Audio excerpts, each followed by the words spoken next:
We're in Honolulu. Why didn't you come to the airport yesterday, sweetie? My mother's voice through the phone was dripping with sweetness, but all it did was churn my stomach. I stood frozen in the middle of Dallas International Airport, my suitcase heavy at my side, the crushing reality hitting me like a freight train. They had intentionally lied about the flight date. I'm Joselyn Adams. I never thought my own parents would pull something like this. I had been looking forward to this family vacation for months, needing a break after an intense quarter at work as a marketing executive. I had just wrapped up a major project, hosting overseas clients, and this trip was supposed to be my reward chance to finally unwind and reconnect with my family. What do you mean, yesterday? I stammered, my voice trembling. You told me the flight was today at 2 p.m. I have the text to prove it. Around me, the airport buzzed with the energy of travelers heading to their own destinations, but all I could feel was the weight of my growing devastation. Oh, sweetie, it must have been a mix-up, my mom replied, her voice thick with false sincerity. Your sister made it just fine. We're already settled in at the resort. Of course, Amy made it. Amy was their golden child, one who could do no wrong. I should have known something was off when they insisted on booking the flight for me. The same parents who relied on me to help pay their bills couldn't trust me with my own flight arrangements. This wasn't a mix-up, ma'am, I said, anger slowly cutting through the shock in my voice. You gave me the wrong date on purpose. You didn't want me on this trip, did you? The silence that followed felt suffocating. Then, now, Joselyn, don't make this into a big thing. These things happen. I ended the call, my hand shaking as I hung up. All around me, families embraced and laughed, heading off on their vacations, and there I was alone, betrayed. The sting of their exclusion was sharper than I expected.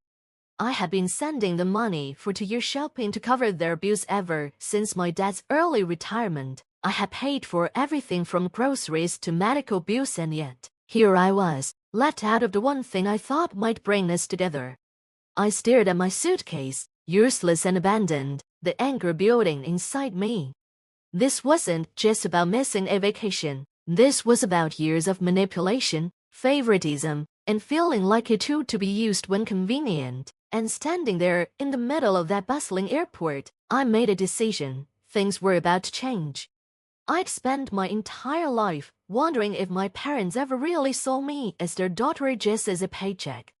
Growing up, everything was about a mere perfect grades, her flawless smile, her dance recitals. I learned to live in her shadow, constantly seeking their approval, but never quite feeling like I belonged. After college, I threw myself into my marketing career. I worked weekends, late nights, and sacrificed everything to climb the corporate ladder. Meanwhile, Amy lived her dream of becoming an actress funded by their retirement savings. In 5 years, I became the youngest executive at my company, managing top-tier clients and leading a team of 15. I was building something real. Then my dad retired early due to arthritis, with their savings depleted from supporting Amy's failed acting career. They suddenly couldn't make ends meet. Without hesitation, I stepped in, sending them $2,000 each month to cover their mortgage and utilities. When medical bills piled up, I paid those too. Last year alone, I gave them over $30,000 money I had earmarked for a down payment on a house of my own. We're so blessed to have such a generous daughter, my mom would say during our weekly calls, but those calls always ended the same updates on Amy's latest audition, her new headshots. They never asked about my life unless they needed something from me. When they told me about their Hawaii trip, I was ecstatic. Finally, a chance to bond. They insisted on making the arrangements. My dad had miles to use, and they said I didn't need to worry about a thing. Don't stress, sweetie, they told me. Just focus on your big client meeting. We'll handle everything. I was foolish enough to believe them. I'd even transferred extra money to help cover the resort costs, telling myself it was a small price to pay for some quality time together. I imagined lazy days on the beach, long dinners with the sunset as our backdrop. I thought maybe this time would be differential that they'd see me as more than just their financial lifeline. Instead, here I stood alone in the airport, a packed suitcase at my feet, heartbroken. And then, a new message popped up on my phone.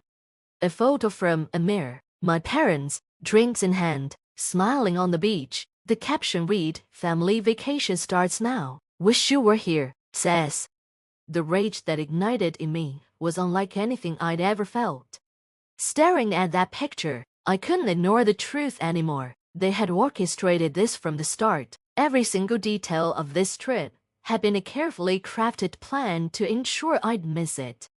Scrolling through old messages, I saw the pattern how every mention of the trip had been manipulated, twisted. The flight said to P.N. on the 15th, my mom had texted me. But on Amy's Instagram story, I saw their boarding passes from the 14th the day before. This wasn't a mistake. This wasn't a confusion. It was a lie. A lie designed to exclude me from their plans. And that was it. I was done. My phone rang again. This time, it was my father. "Joselyn," he started, his voice stern, like I was a child being scolded. "Your mother is very upset by your attitude. We made an honest mistake with the dates, and now you're turning this into some kind of drama. You're an adult, you should understand that these things happen." I couldn't hold back a bitter laugh, but there was nothing funny about it. An honest mistake? Then why did Amy know the correct date? Why did you insist on booking everything yourselves? Why have you been lying to me for weeks? "Now, listen here," he began, but I cut him off. "No, Dad, you listen. I just checked my bank statements. Last week, I sent you $3,000 for this trip. Was that a mistake, too? Or did you just take my money, knowing you'd leave me behind?" The silence on the other end spoke volumes. "Joselyn," he finally said, his tone softer now, trying to change tactics. "You know we're on a fixed income. We needed that money for the trip. You're doing so well in your career, you understand sacrifices for family, don't you?" My hands were shaking so badly that holding the phone felt impossible. "Sacrifices for family," I repeated, my voice wobbly with the weight of everything I'd given. "I've been sacrificing for years. I've given up my savings, my dreams of buying a house, everything to support you and Mom. And this is how you repay me?" "Don't be selfish," he snapped. "Your sister needed this vacation. She's been under so much stress with her acting career." "Her acting career," I cut in, the frustration bursting through. "You mean the hobby you've been funding with my money, while she lives rent-free in your house, the auditions that go nowhere, while I work 60-hour weeks to support all of you." "That's enough," he yelled. "I won't stand for this disrespect. You've changed, Joselyn. Money has made you cruel." In that moment, something snapped inside me. The hurt was still there, but it was being replaced with something harder, something colder. "You're right about one thing, Dad," I said, my voice icy. "I have changed, and things are about to change even more." I ended the call and opened my banking app. It was time to shut down the Bank of Joselyn for good. The drive home from the airport was a blur of anger and resolve. I spent the evening compiling everything, screenshots of texts, bank transfers, and a detailed spreadsheet of every penny I'd given them over the last 2 years. The total hit me like a punch to the gut. $47,800. That's how much my parents' love had cost me. The next morning, I went to my bank and closed the joint account I'd opened to send them money. Then I called my company's HR to remove them as beneficiaries from my life insurance policy. With each action, I felt lighter, like I was breaking free from invisible chains that had kept me bound for years.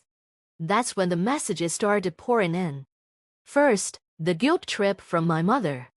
"I can't sleep knowing you're upset with this. This is tearing our family apart. How could you be so heartless?" Then Amy joined in. "Oh my God, you're being so dramatic. It was just a miscommunication. Mom's crying every day because of you." But it was my father's message that really revealed their true colors. "We raised you better than this. After everything we've done for you, this is how you repay us. Your mother needs her medication refilled this week. Don't you dare abandon your responsibilities to this family." I stared at my phone, incredulous. My responsibilities to the family. What about their responsibility to treat me with respect?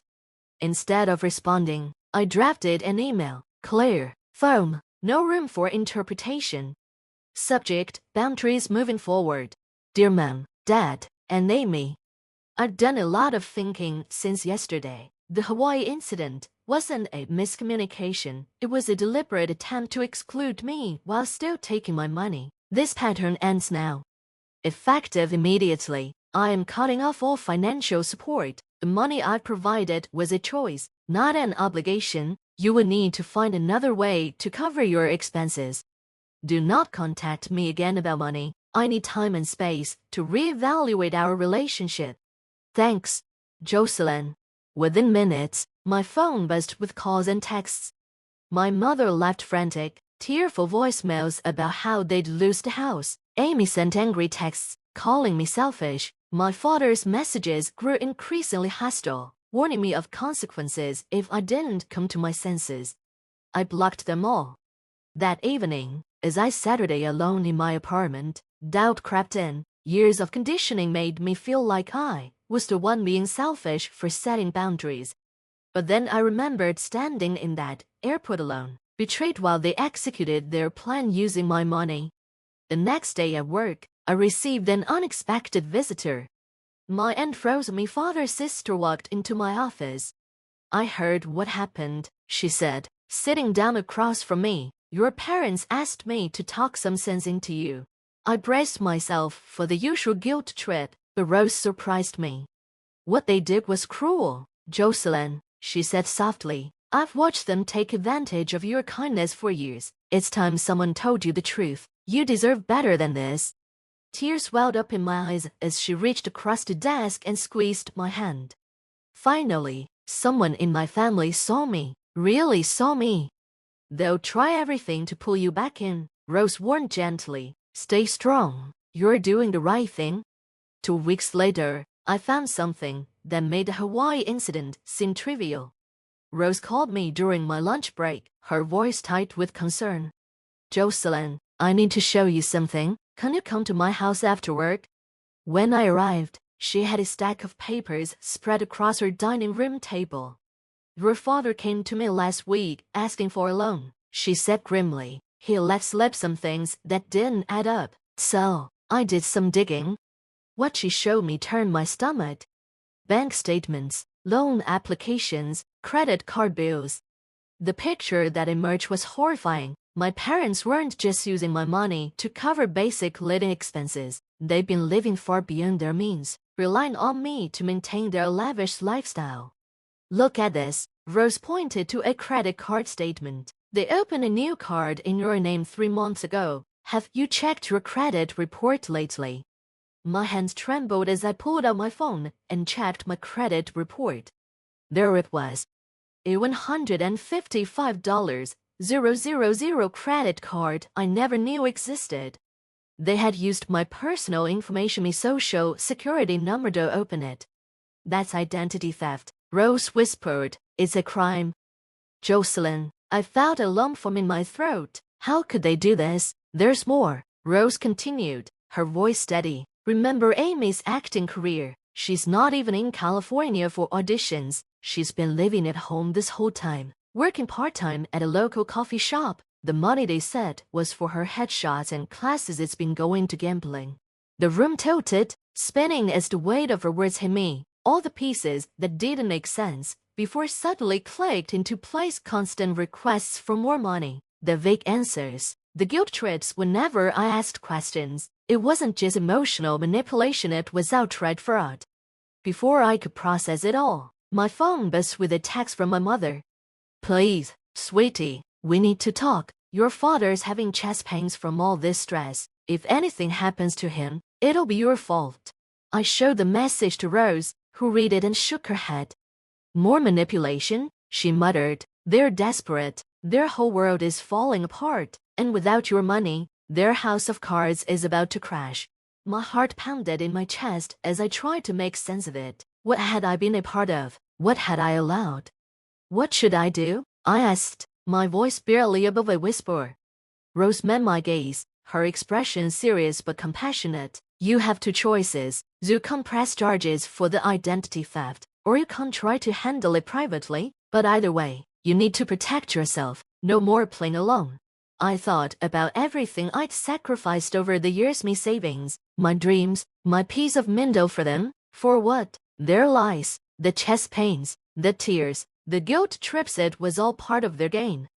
I want to talk to them one last time, I said, the words coming out with more conviction than I expected. Face to face, but I need you there with me. Rose nodded without hesitation. I'll set it up, but first, we need to gather everything, freeze your credit, get all the evidence together. They've shown you who they are, Joselyn. Now, believe them? That night, I couldn't sleep. My mind raced with memories of all the times I had put their needs ahead of my own, every moment where I had sacrificed for them. The house I wanted to buy, the vacations I never took, the future I had never built. It wasn't just my money they'd taken, it was years of my life. But something else stirred within me. For the first time in ages, I felt clear. The fog of manipulation was lifting, and in its place was a sharp, focused resolve. They wanted to play games. Fine, this time, I would be the one in control. The confrontation was set for a Saturday afternoon at Rose's house. I spent the morning with a lawyer, making sure I understood my options regarding the identity theft. Then I prepared everything I needed for that final meeting: credit card statements, bank transfers, text messages, every shred of evidence to make it clear their game was over. When my parents arrived at Rose's house, Amy was with them. She looked nothing like the carefree girl in those vacation photos. Her face was pale, her eyes worried. They all filed into Rose's living room, like children summoned to the principal's office. Thank you for coming, I began, my voice calm but firm. I've discovered some things we need to discuss. Before I could go on, my mother interrupted, her voice already cracking with false emotion. Joselyn, before you say anything, you need to. No. I cut her off, my tone firm, unwavering. I'm speaking now. I pulled out the credit card statements and slapped them down in front of them. Would anyone like to explain this? I asked, my gaze fixed on my father. The color drained from his face, and Amy's eyes darted nervously between the papers and our parents. But my mother didn't flinch. She immediately jumped in. It was an emergency. We were going to tell you, just didn't know how. An emergency? I asked, raising an eyebrow, then laid out more evidence: gambling debts, maxed-out credit cards, Amy's fake acting career. Amy's head jerked up, confusion written all over her face. What do you mean fake? I turned to her, my voice steady but cutting. You really didn't know? They've been telling me you're in California pursuing acting. They said my money was going toward your headshots, acting classes, your rent, and none of it was true. Amy stared at our parents in disbelief. I've been working at Starbucks. They told me you refused to help with my college tuition. The room exploded into chaos. Amy started crying, her tears soaking her face. My mother, frantic, tried to explain herself, and my father stood up, his face flushed with anger. Enough, he shouted, his voice cracking. We did what we had to do. You don't understand what this family's been through. Oh, I understand perfectly, I said, cutting through the noise. I put out the final piece of evidence: identity theft. You committed identity theft. That's a federal crime. And now I have two choices: press charges or handle this privately. The decision is yours. My mother collapsed dramatically onto the couch, sobbing uncontrollably. You wouldn't, she whimpered. We're your parents. Grove, calm and composed, interjected. Parents don't steal from their children. They don't lie, manipulate, and commit fraud. And then, as if on cue, my father clutched his chest and staggered backward, gasping for air. My heart, he cried out, call an ambulance.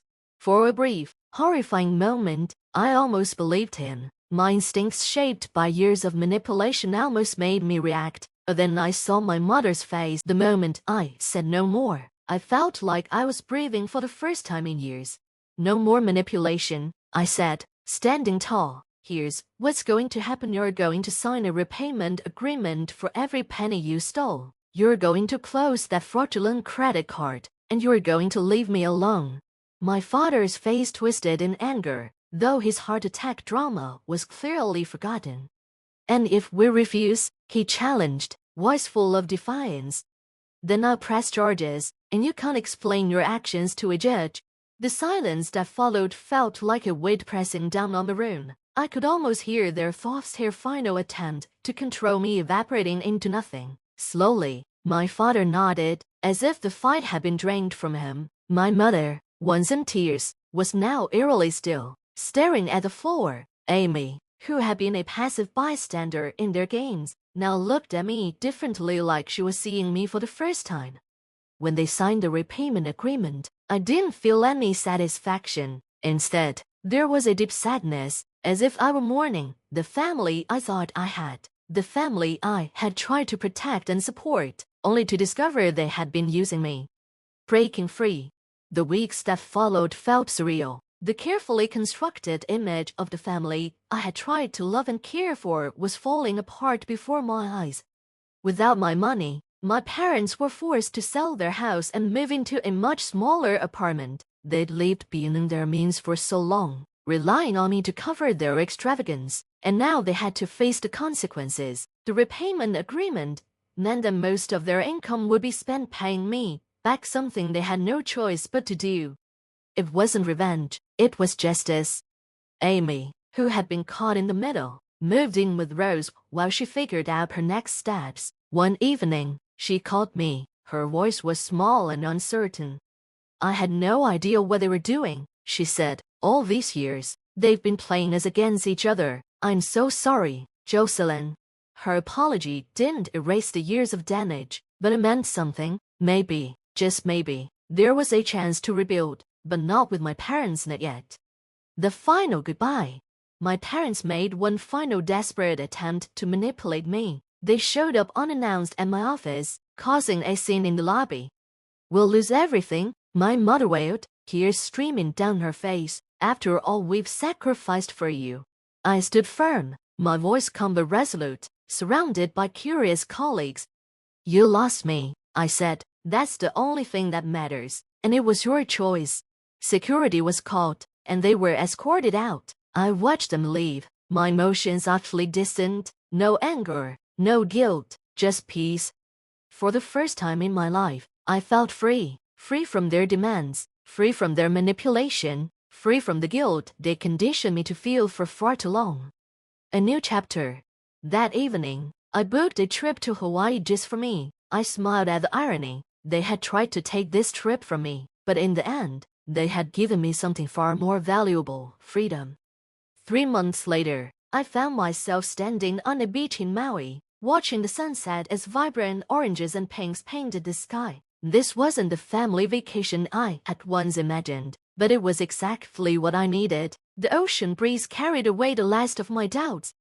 My phone buzzed with a text from Rose. They're finally moving out of the house this weekend, she wrote. Amy's enrolled in community college. She wants to meet for coffee when you're back. I took a deep breath of salty air and replied, tell her I'm open to it.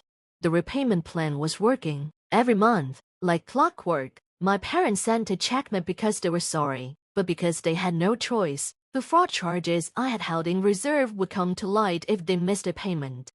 I had no reason to respond to my mother's emotional emails anymore, which continued to trickle in under different accounts. The guilt trips, the pleas for forgiveness, the comparisons between my life and theirs, so of it had lost its power over me. At work, I earned another promotion. The energy I had once spent managing their chaos now went into building my own future. I'd even started looking at a house, the dream I had put on hold for so long. Standing on that beach, I finally understood. Sometimes the happiest endings don't involve forgiveness or reconciliation. Sometimes they're about walking away, about choosing yourself. The trip to Hawaii had been their attempt to hurt me. Instead, it had set me free. And that was the greatest gift I could ever give myself.